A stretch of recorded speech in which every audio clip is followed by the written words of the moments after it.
de ne pas suivre ses pulsions sexuelles, c'est dur. C'est dur. Je ne viens pas dire que c'est facile. Je ne viens pas dire que c'est une partie de plaisir. C'est pas facile.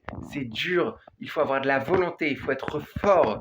Faut être vraiment avec une force d'esprit très très fort. Et en plus, pour les gens qui sont dans des endroits où il y a beaucoup de débauches, beaucoup de tentations, c'est encore plus dur.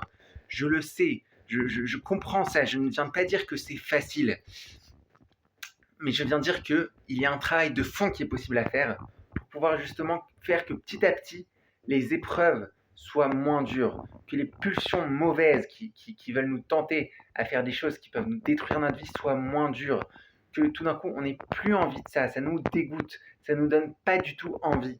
Et ça, c'est possible avec un travail à long terme, un certain travail.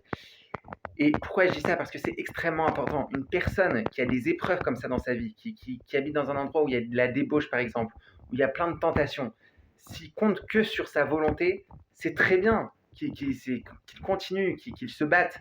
Mais à un moment donné, ça lui pompe son énergie. Ok, je suis praticien en médecine chinoise et je vous le dis, ça pompe l'énergie. Ça peut créer des manques, on appelle ça des manques. Il y a des excès d'énergie, il y a des manques d'énergie.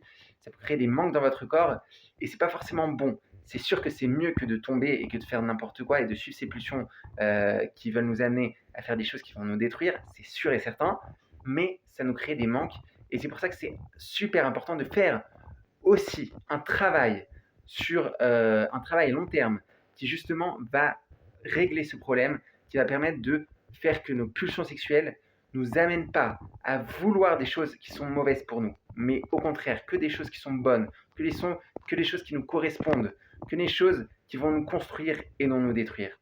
Donc voilà, moi je vous souhaite une bonne journée et j'espère que ça vous a apporté.